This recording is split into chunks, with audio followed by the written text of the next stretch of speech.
Tempt. Romance audiobooks. A safe place to explore your dreams. Chapter 1. Leah. The sun's just waking up as I trudge from the bus stop through piles of matted and dirty snow. On this gray February morning, there's only one shop whose windows are lit up in the dark and run-down strip mall. Even with the scuffed and faded pale pink paint, the bakery is a cheery and welcoming sight. The door sticks, but when I lean my weight into it, it stutters open and sets the overhead bell jingling merrily. My mouth begins watering a second before the caramel and cinnamon scents hit me in a blast of warmth. Heaven is a bakery 10 minutes before opening. Specifically, Panetteria Principessa, the best bakery in my hometown, Dumont, and possibly all of the world. It doesn't matter that my cheap boots are soggy or that my cheeks are chapped with cold. It's gonna be a good day. Good morning, I trill, stomping my feet to shake off the crust of dirty ice. The shop is warm and smells like cinnamon buns. The scent gives me a sugar rush. Buongiorno, Leah! Mr. Rossi shouts from the back, glee radiating through his tone. Come see what I have done. One sec. I turn and yank on the door handle, making the bell dance and ring again and again. The door is sticking! Cold air leaks through the cracks. I will fix it later. You must come and see. You're gonna pay a ton in heating costs, I warn, but I give up tugging and stroll further into the shop. I already do. Mr. Rossi sounds cheerful, but I wince. Heating bills suck. It's not like we can keep the front door closed.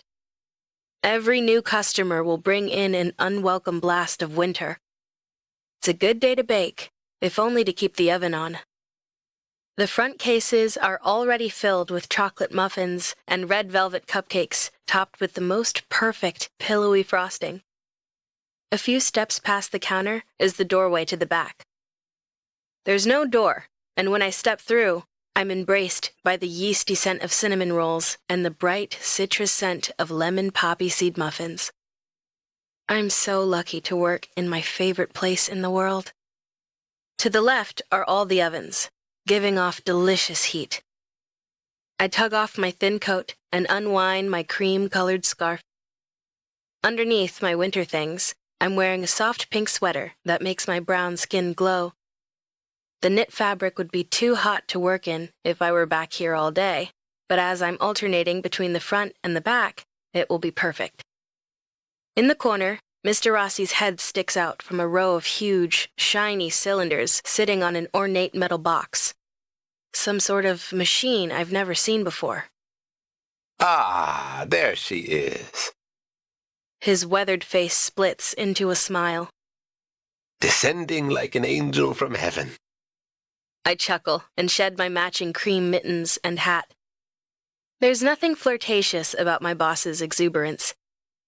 He's a sweetheart to everyone. Besides, he's madly in love with his wife. You must come see, he cries, waving his hands in joy.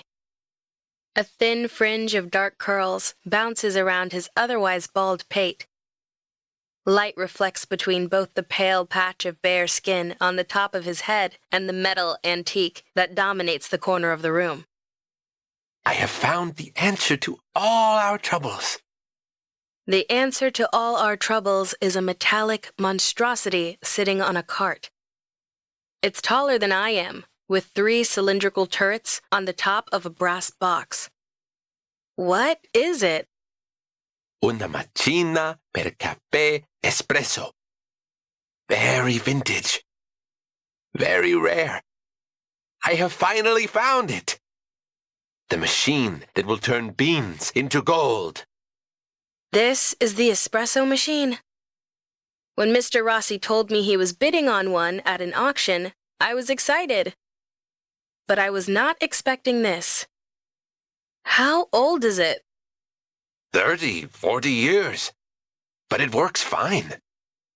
Oh, God. This thing is older than I am. Mr. Rossi must not see my expression because he continues. Cappuccino, latte, el café. It makes it all. Soon we will be printing money. I hide my sigh. I've heard this before. I can only hope this time it's true. What did Sedella say? She has not seen it yet. His face falls. Only a picture. She can't do stairs, not today.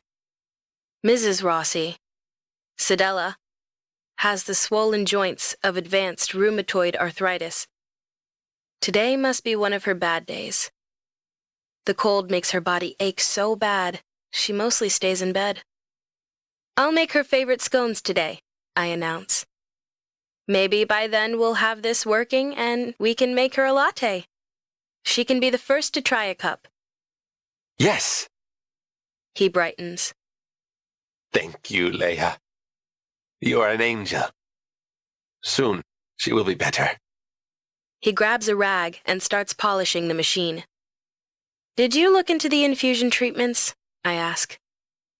I hear the results are almost miraculous. Yes, just need a bit more money for that. But that is where this comes in. He gives the machine another swipe. A little beans, a little water, and we will be printing money. Right. I hate to be the voice of reason, but someone has to be. Mrs. Rossi is usually around to ground her husband after his flights of fancy, but she's stuck upstairs, so it'll have to be me. Does it work? Of course. Just needs a little bit of polish. With a final swipe, Mr. Rossi tosses aside the rag and rubs his hands together. Good as new. Help me move it, darling girl. Mr. and Mrs. Rossi took me under their wing and gave me a job when I was 15 and in foster care.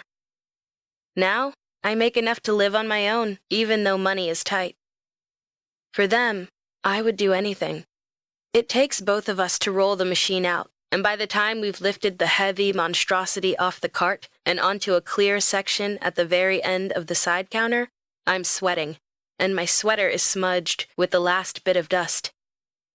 I have to admit, the machine looks very fancy. Perfetto.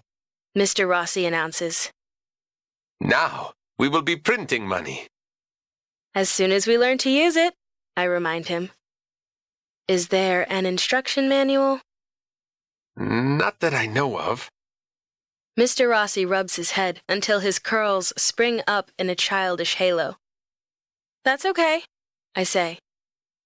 The original manual was probably written in Chaucer's English, or an obscure Italian dialect. I'll figure it out. I pat the machine, and something falls off the back with a clang.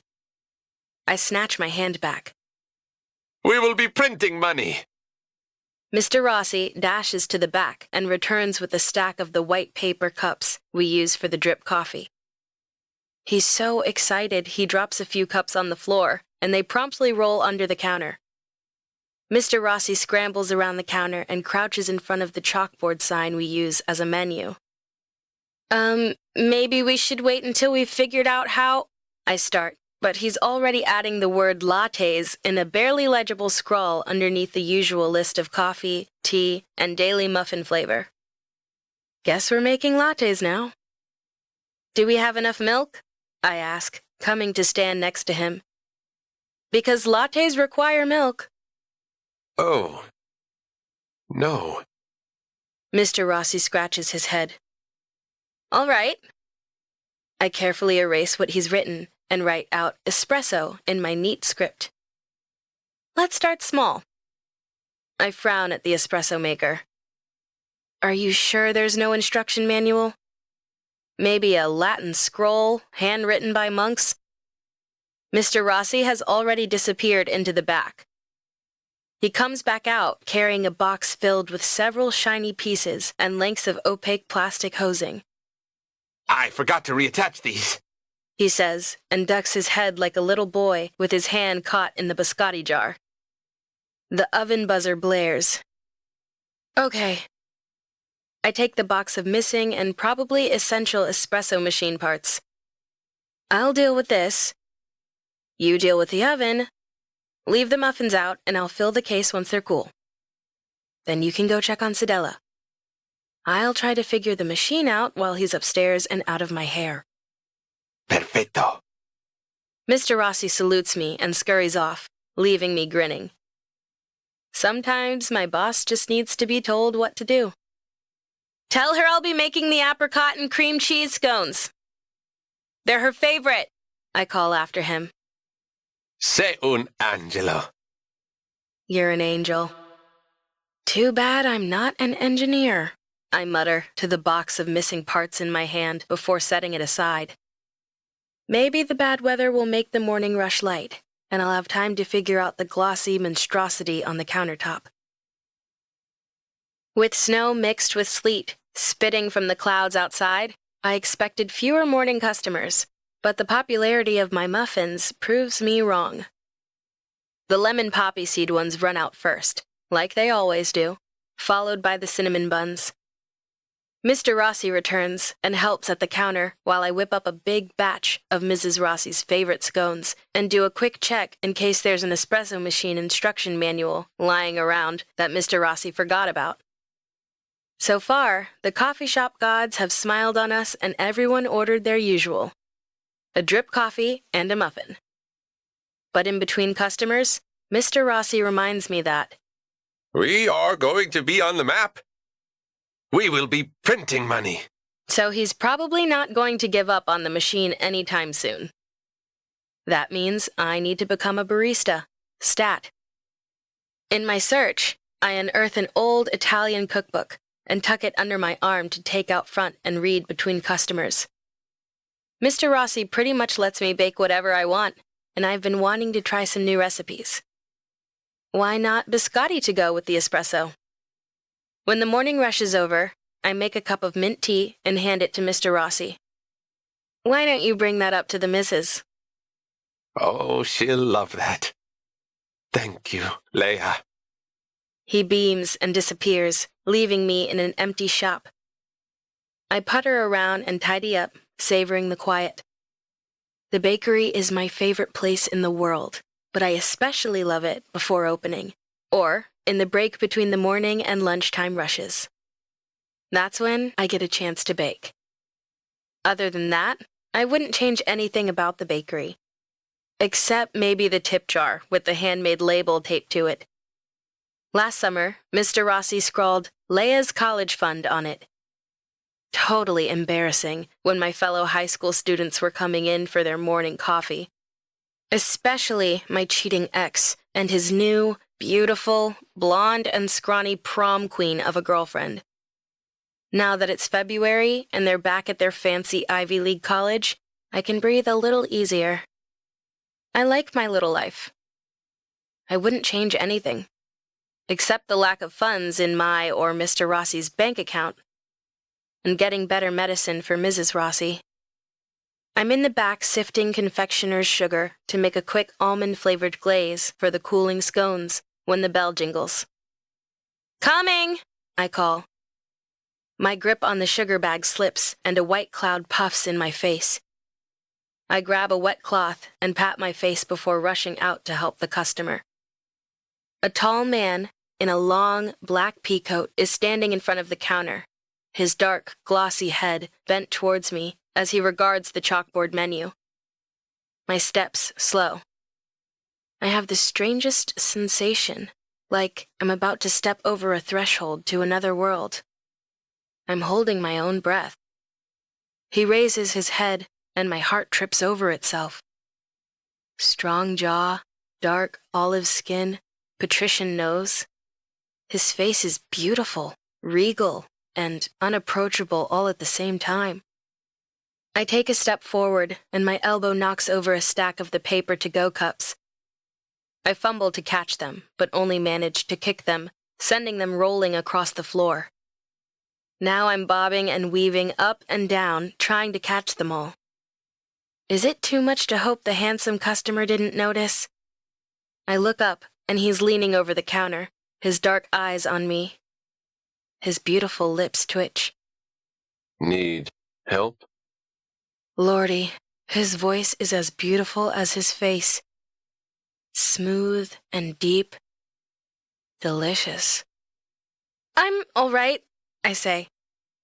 Reaching up, I try to set a stack of cups back on the counter, but miss it entirely, and they all fall back down. One bonks me on the head. Never mind, I say, rising and taking my place behind the register. I heroically ignore the fallen cups littering the floor at my feet. What can I get you? I dust my hands off briskly. Calm, professional. That's the ticket. Un espresso. He says in a delicious bass that sends goosebumps flowing up my arms. My very floury arms. Crap, I'm covered in flour. And powdered sugar. And some cinnamon. I surreptitiously try to brush them off, but there are still little white and reddish-brown flecks dusting my hands. An espresso? I repeat. We don't... The man's gaze swings to my right, and I turn to follow it to the antique espresso maker sitting on the counter. The machine gleams, silently judging my lack of barista skills. Oh, right. The bell rings again, and 3 more guys walk in. They're all wearing dark coats and have the same dark and gorgeous Mediterranean features as the first guy. Are Dolce & Gabbana doing a photo shoot outside?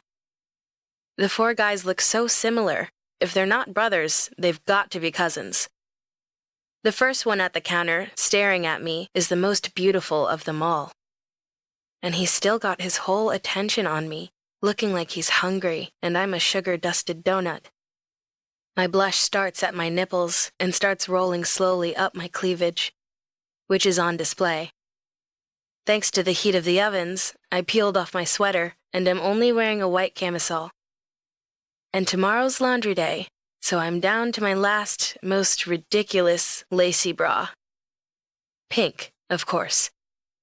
Luckily, the cami is thick enough to conceal everything, but the bright straps are showcased on my shoulders.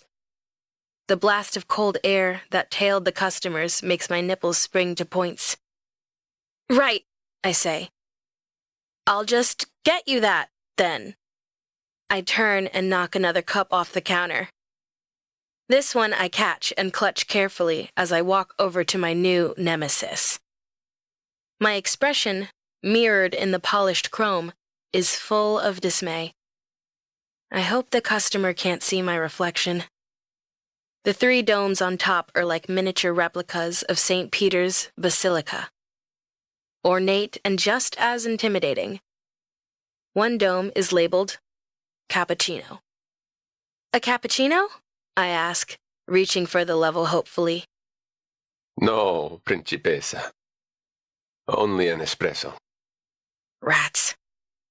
Between customers this morning, Mr. Rossi and I figured out how to turn this thing on. I push a button and jump as steam hisses out. Maybe there is a steamer attachment. Good for steaming milk.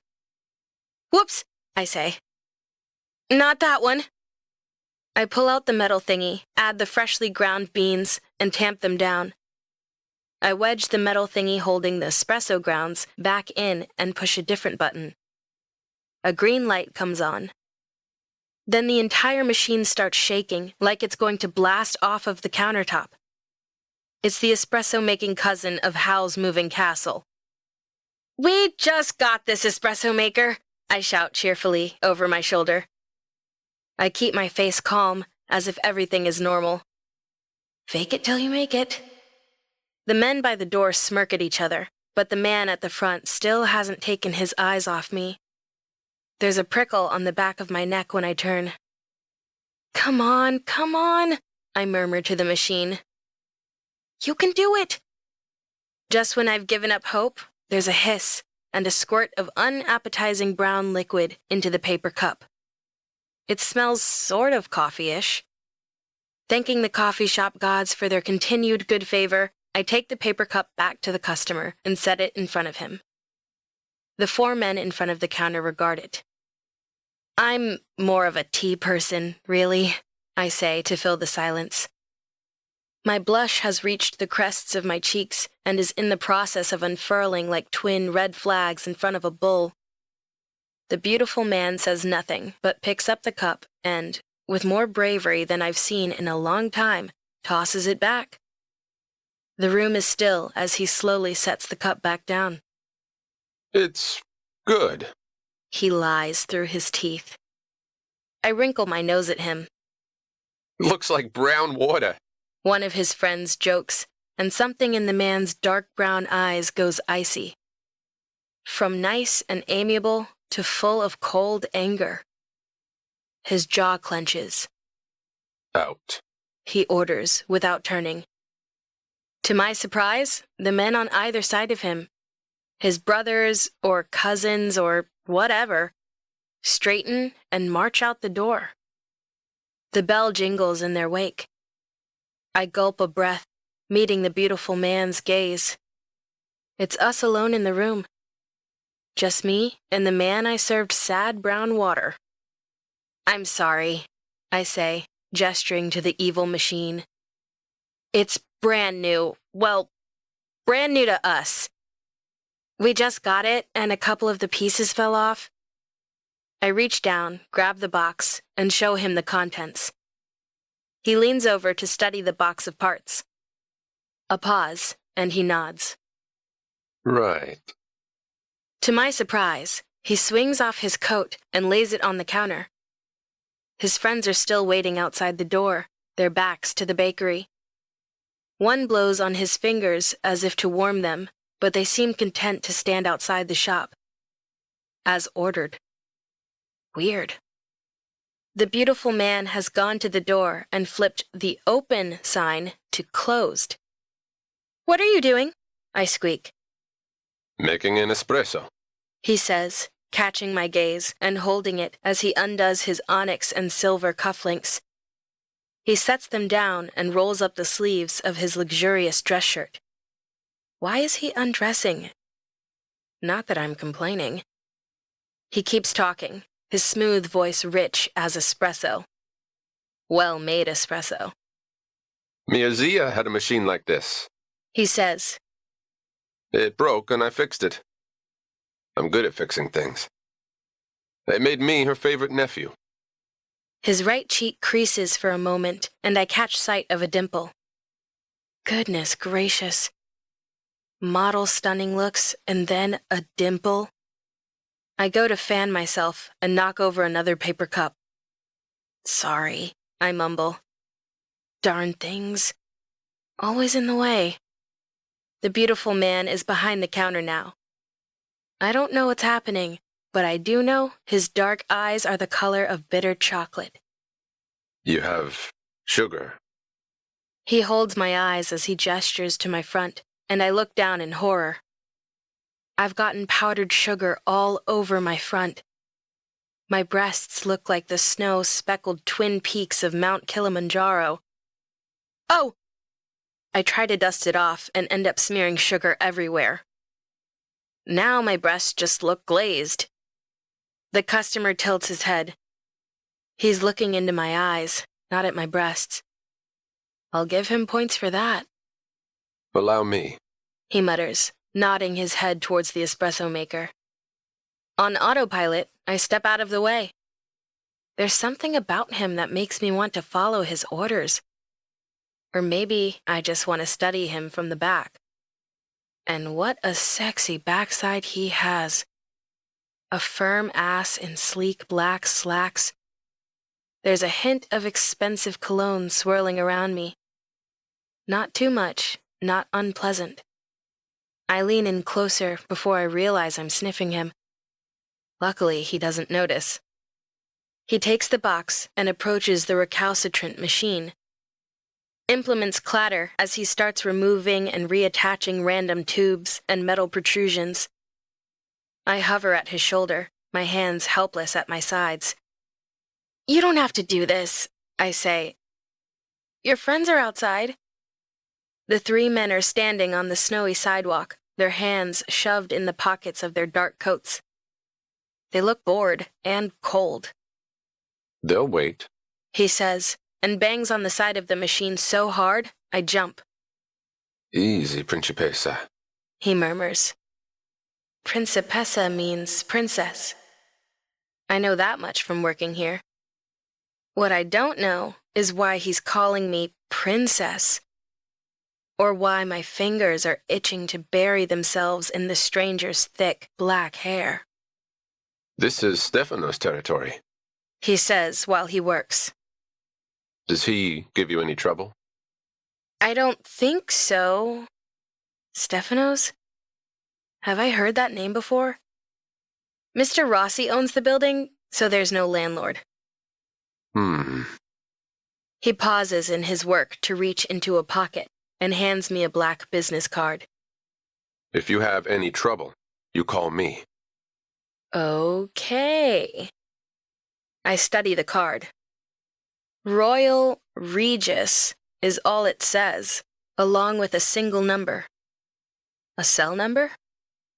Royal, I say, because Regis means something like royal in Latin. Yes? His lip crooks upward, giving me a flash of white teeth. That's your name? My parents had high hopes. He shrugs. His hair flops in his face and gives him a boyish look. And you are Leah. What? I say, startled that he knows my name.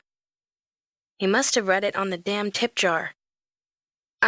Yes, Lovely. he says softly, before returning to work. I blush all over again. A few minutes later, he's rearranged the levers and reattached the missing hoses, all while I mostly stood around and ogled his ass. Then he tugs me in front of him, positioning me at the machine with him at my back. He's big, much bigger than I am. The sleek lines of his suit disguised his broad shoulders, but I feel them as he reaches around me, guiding my hand in the correct pattern. First, we put fresh grounds in the metal thingy and then attach it to the correct spot. His hand is warm on mine. His fresh cologne surrounds me, blending with the scent of the coffee grounds. Now, Leah. He orders, and a thrill runs up my spine. His breath warms the back of my neck. This button. He instructs, pressing it with me. And pull this. We pull the lever together. Presto. The machine hums. Nothing like last time's shuddering dramatics.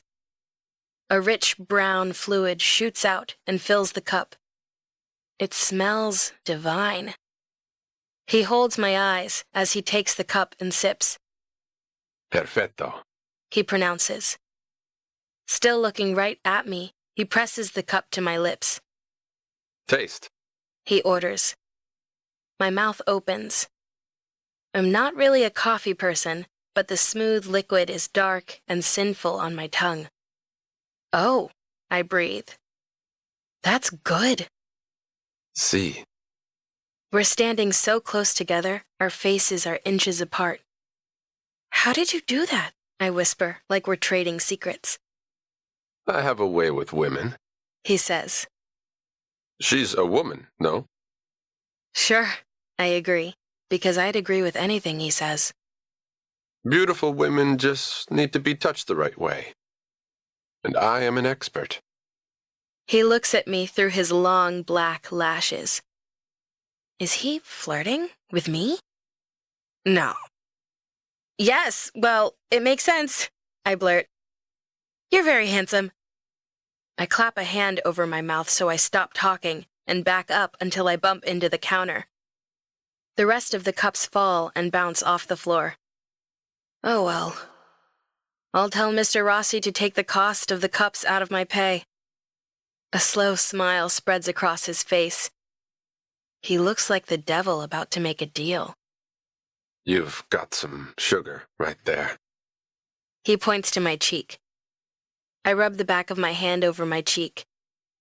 My blush makes my skin hot to the touch, like I have roasting coals in my face. Here. He slowly raises a hand and wipes his thumb across my cheek. Holding my gaze, He licks his thumb. Sweet. He says. Thank you, I say. I'm not sure why my brain has completely scampered out the door. Say something. So, your aunt liked espresso? Mm-hmm. He looks amused, like he knows I'm fumbling for something to continue our conversation. But not for breakfast. She liked tea, like you. Every morning she'd have a cup, and into it she would dip un biscotto, a cookie. Biscotti! I brighten. Cookies, I can talk about. Cookies, I know. I was going to make a few of those for the espresso, and I snatch up the cookbook. There's another cookie here that looks interesting. I flip through the sauce-spattered pages until I find the right recipe. Chocolate and hazelnut, Strazzate. he says at the same time as I try to pronounce the Italian word and butcher it. Strazzati, I repeat, trying to trill the R and give the word the same melodic lilt that he gave it. It sounds delicious. The words catch in my throat as I glance at him. He's leaning over me now, hands planted on the countertop on either side of me, head close to mine. The cookbook is sandwiched between us, pressing against my boobs.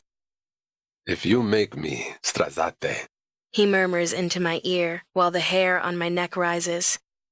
I will marry you. Oh dear. My hand trembles and there's a loud rip.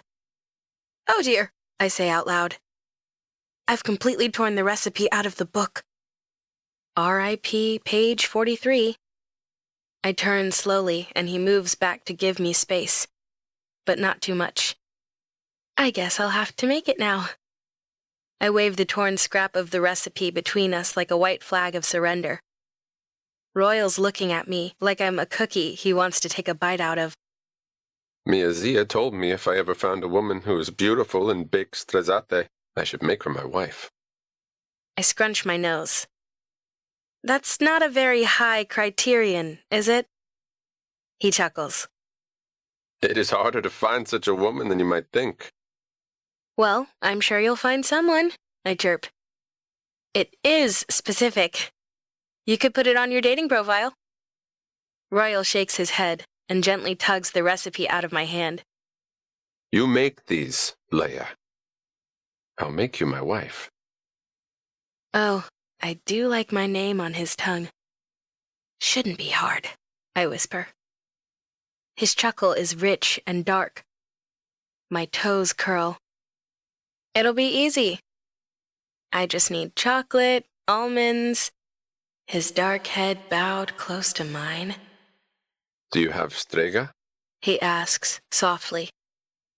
No, but I could order it. I will have some sent to you.